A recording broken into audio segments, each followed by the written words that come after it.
Hey, everybody. Welcome to another PlexTrac webinar. We're excited that you took time out of your busy schedules to join us. Today, we're going to talk about fixing the wrong stuff, automating pen test delivery and fixing what actually matters.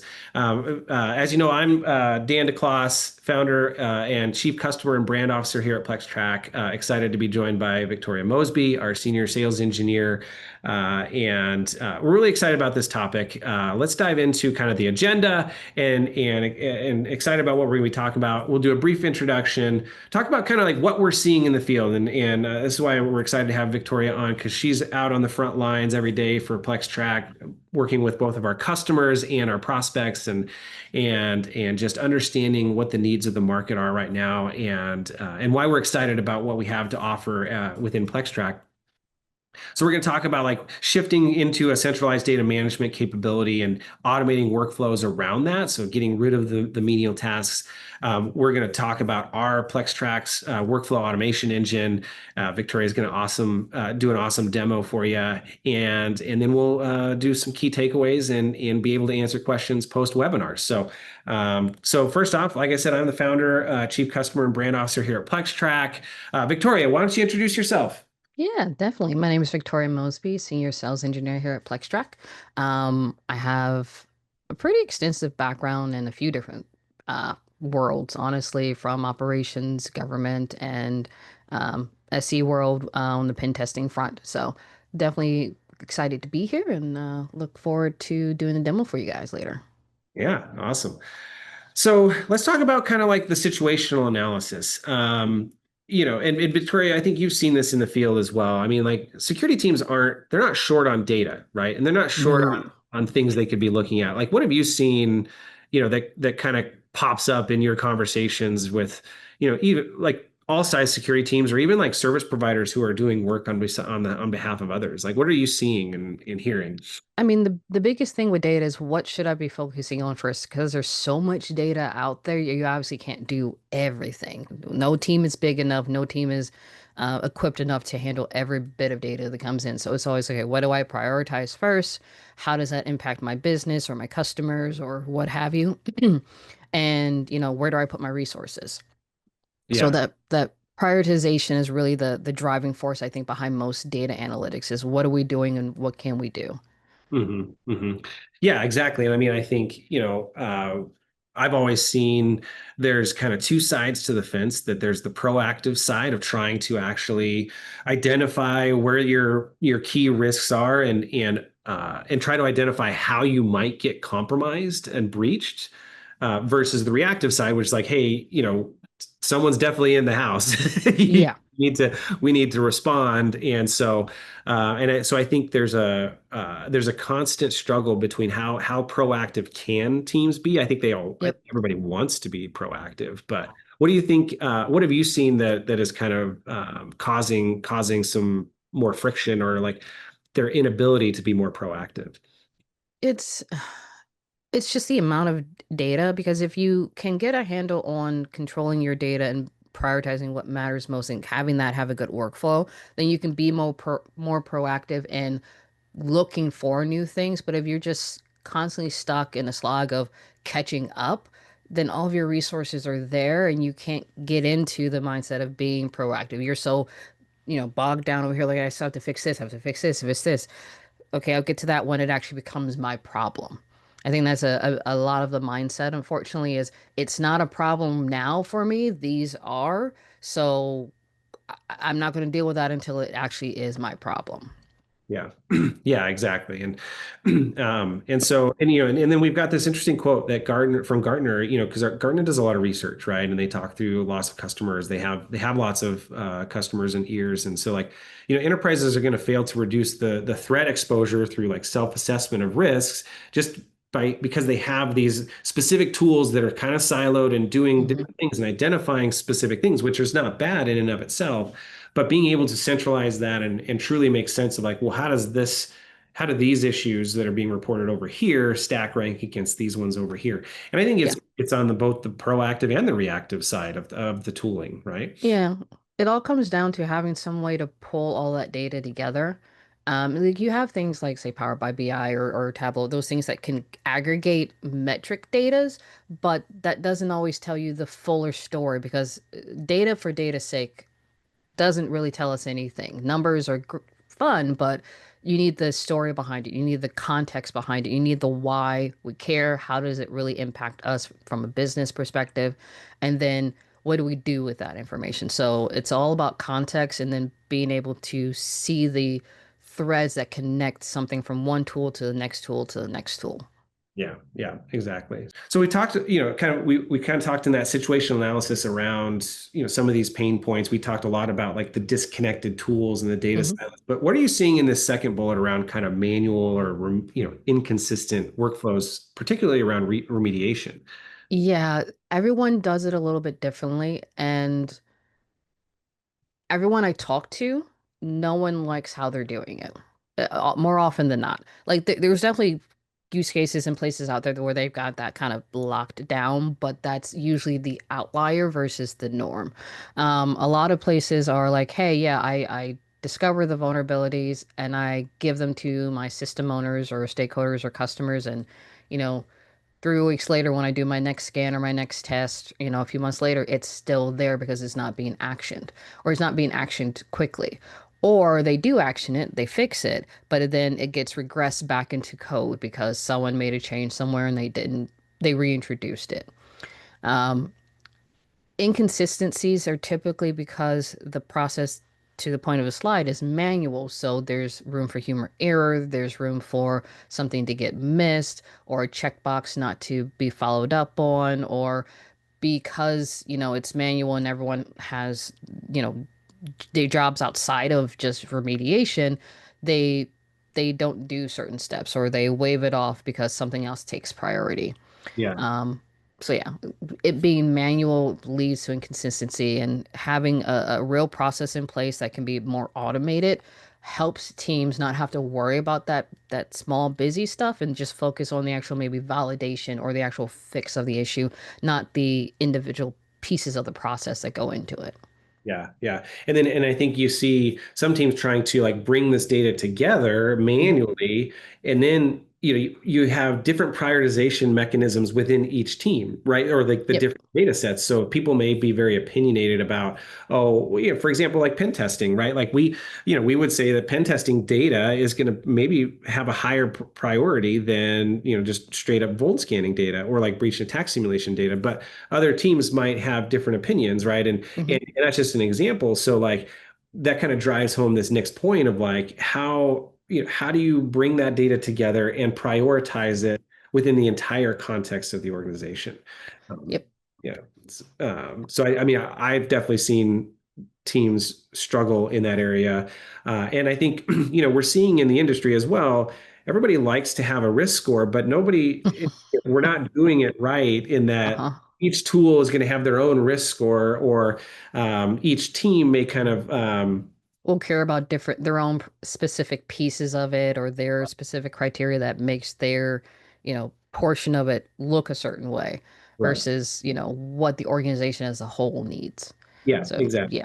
Yeah, yeah. So, all right, cool. So, and I think we're obviously like excited about this because we're teasing out like how we know PlexTrac can help, but Hmm. I think it's always important to just say like, hey, it's not just us, speculating or talking about this. These are actually customer quotes as well as prospect quotes from PlexTrac of like what are some of their bigger challenges. Being able to consolidate the pen test and vulnerability data, in a unified view, and being able to take the severity ratings or the findings, the finding scores and risks, but being able to bring them down to like how do we prioritize them in our environment, right? Yep. And then, manual spreadsheets, I think like that's always been, the go-to for a long time for folks is, kind of static reporting, tracking things through spreadsheets. And, then that just makes it really hard to manage, large amounts of findings and data over time. And then those things can get lost quite easily, right? Yeah. So fun fact, I used to work for as a contractor for an agency, and we had to track POAMs and vulnerabilities and task and frag orders actually that would come in sometimes with like, hey, new CVE, new issue, go do it now, and then they have to track it. I actually created a spreadsheet. And this is to show. I created a spreadsheet that took 13 other spreadsheet, did VLOOKUPs on all the data from the specific fields to build like this master dashboard that then I would then present on a weekly basis. I'm very proud of that spreadsheet, but I never want to go back and do that again because Right. it's a Yeah. nightmare trying to get the code to work and it not just lag out and break or something be missing. Yeah, so Right. I'm very aware of the spreadsheet Yeah. And when you think nightmare. about how much time that took you to Hmm. get that and then to maintain it, that's time taken away from being able to do, more, like I say, more important things in terms of actually like, hey, actually fixing the that have been identified, or finding new ones, right? So, I Yep. mean, that's those are key components. Like, what is the cost? What's the opportunity cost, in some of these, manual workflows, right? So, all right, so that definitely a problem, definitely recognized, definitely validated in the field. And so let's talk about like how we help, talk about the shift of like how do we centralize this data, and why it's important. Like, what are your, some of your thoughts? I mean, we have to look at data, excuse me, as a living entity because it is. Like when you're looking at a vulnerability, that is a known issue or an issue. It may not have been known to you previously, but it's known to you now. And now it's like, okay, this asset that I have or this object that I have is vulnerable to these things. That's not just a point in time. And historically, a lot of data has been point in time, like, hey, this month or these 3 months, we've had these sort of events happen. Okay, where are we now in these 3 months? Well, we've got this, but life continues between those points. So it's centralizing the data, but also looking at it as a just a living register of what is our risk, our ongoing risk. Has it decreased? Has it increased? Things like that. So it goes into, it's just centralizing that data, prioritizing the data as we mentioned before, making the processes as automated as possible, and then just understanding that that data is living. It doesn't just appear and then it never comes back again. And I think that's a big thing that a lot of people don't really consider. Is like they think data is like a one-time thing. Right. Yeah, like a static report is good for a point in time kind of like view, but Hmm. teams need to know like, hey, well, where does this sit today, right? Yep. And for being able to centralize that, this also helps you, like focus on that continuous paradigm of being able to assess on a continuous basis and Yep. have a real-time view of your risk and your risk posture. So that's that. I think that's like, what everybody wants, and that's the ideal state. And so, this will also help to eliminate some of those manual processes that we'll talk to here in a second. But at the end Mhm. of the day, keeping focus on like what are we actually doing this for, and that's to be able to truly be able to answer like how are we doing, like what are the key trends, and like as new threats come on the scene, which can be daily. Where do we stack up, and could we identify, can we identify the issues that these threat actors might expose to us, right? So, Yeah. And how quickly can we respond to them? right. Because if we're stuck still being reactive to all this other stuff that we already have, then that prevents us from being, not proactive. Well, actually, I would say, yeah, proactive, because if you hear of a new threat in the, out in the wild, you may not be getting alerts for it yet, but you can be proactive to start looking at it. But again, if you don't have your other processes in place and you're just stuck being reactive to everything, then it goes back to what I was saying before. It's like, that's not my problem yet. So, Right. Yeah, yeah, exactly. And then having a way to actually know that this is something that is really important. Like these TTPs or these vulnerabilities truly will, can lead to a breach, right? As mhm, opposed to like, like not every vulnerability is created equal, right? So, yeah. uh, being able to truly assess that and take action on it. So let's talk about like, we talked a lot about like, the problem, how we feel people can solve it. let's talk about how PlexTrac can solve it. We've introduced our workflow automation engine, and we're really excited about it. Customers are really excited about it, and so like maybe talk through like how you're seeing customers today, and start to implement it in what you're excited about. So, Yeah, so first and foremost, I love our workflow automation engine. And I mean, yes, I know I work here and I should probably say this. No, I'm just being genuine. It is probably one of my favorite releases that we have done in a while. And it allows teams to remove the busy work of say, hey, I need to create a JIRA ticket against this. I need to send an email about this. I need to assign this to a person, update the statuses on this particular finding. The automation engine takes care of that by allowing them to set those triggers themselves and then put actions against them. Like one of the most simplest um, workflows that there is, and I have introduced this to a number of like customers, is close all the informational findings yeah. because no one cares about them, but they still show up from tools. So unless you're just not including them and or have been able to weed them out ahead of time, just have the system close them is the simplest and wonderful thing. It's very satisfying for me. Um, we also have customers who are really keen on, like, hey, if this particular finding, if a finding triggers as critical, and that could be critical by severity or maybe by a scoring methodology type, then automatically, kick off a series of things of assign it to this specific person on my team, and then also create a JIRA ticket around it so that it goes to the appropriate, system owner or stakeholder to start actioning it now versus waiting for us to finish everything else out. So workflow really gives us that ability to automate that busy work. And I say busy work as if it doesn't have value. It does have value, but it's just like take that portion out of it, out of your need to do. Yeah, you might check up on it every now and again, but that way you as a tester or whomever can just focus on, as we've been saying, the actual testing, the actual engagement, the actual validation work, and not have to worry about, hey, did I remember to notify a person about something? Yeah, and you can just observe the status of the workflow. Like, hey, yep, Hmm. it sent the email, it notified people. I think one of the things that I'm also really excited about is that, you combine this with our ability to allow customers to score their risks based on the context of their environment, which we were talking about before, Hmm. really just starts to help, truly answer the question like, hey, are we fixing the wrong stuff or the right stuff, right? Yep. And so, so combining those key features, and you're going to show them here in a second, I think is extremely powerful and truly helps people accomplish. Hey, we know we're working on the right things, and you can apply it somewhat objectively now. It's like it's across the environment as opposed to like, oh, well, this tool said that thing, and now you have this kind of Hmm.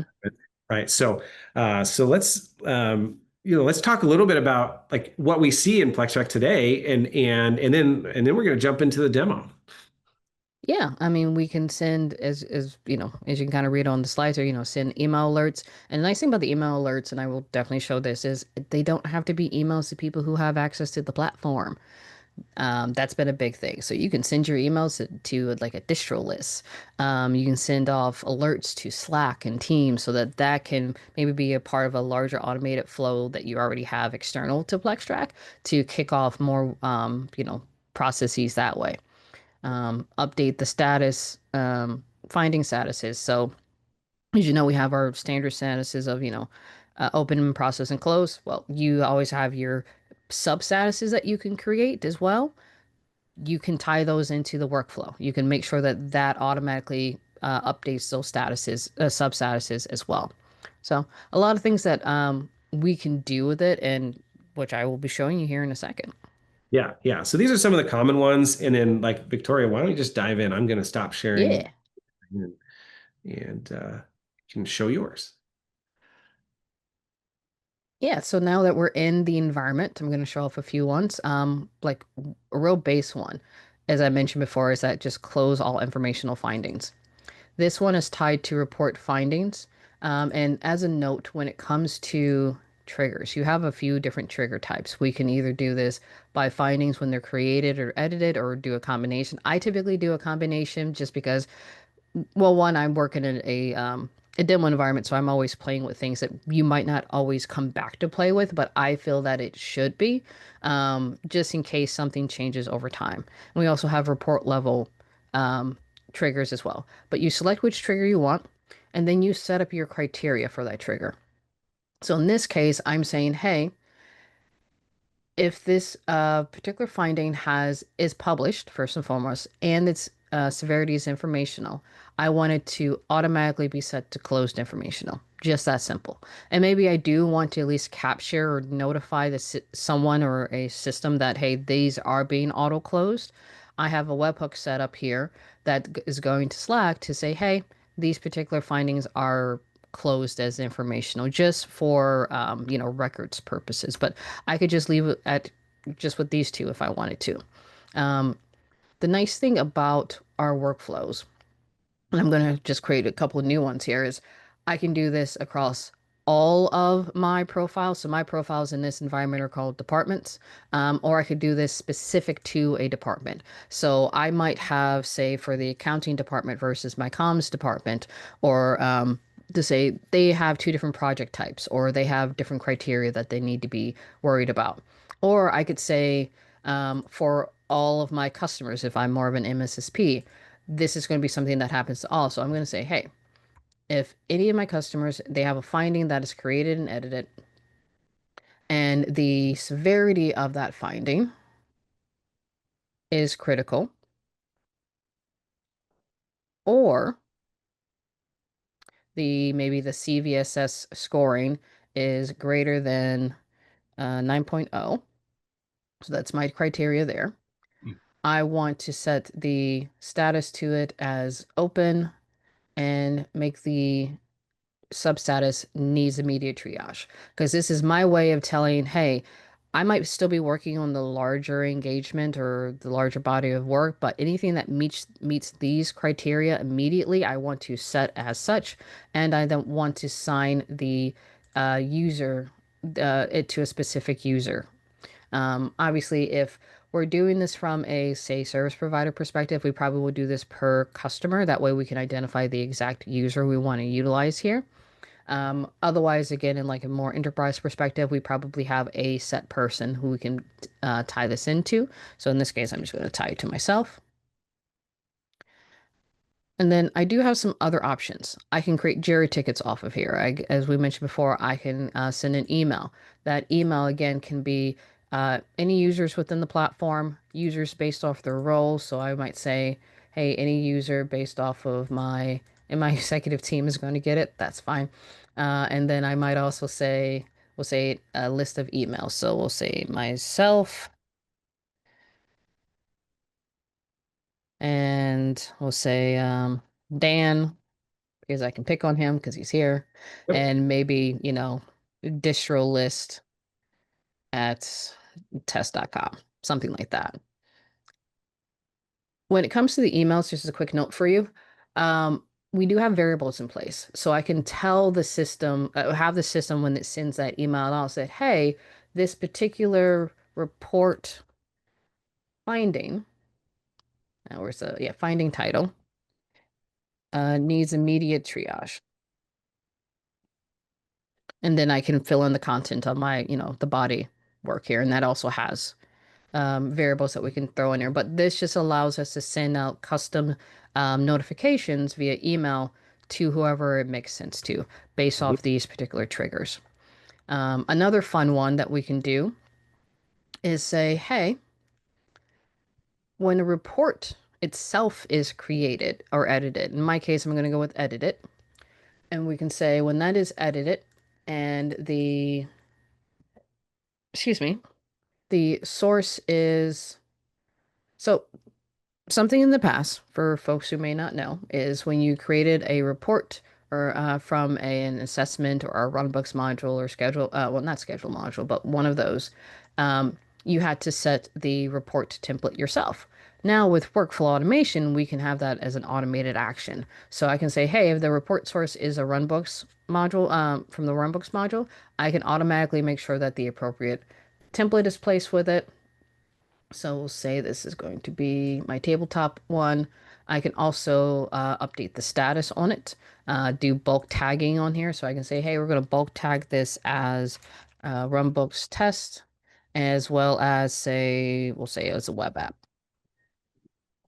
So these things can be automatically added.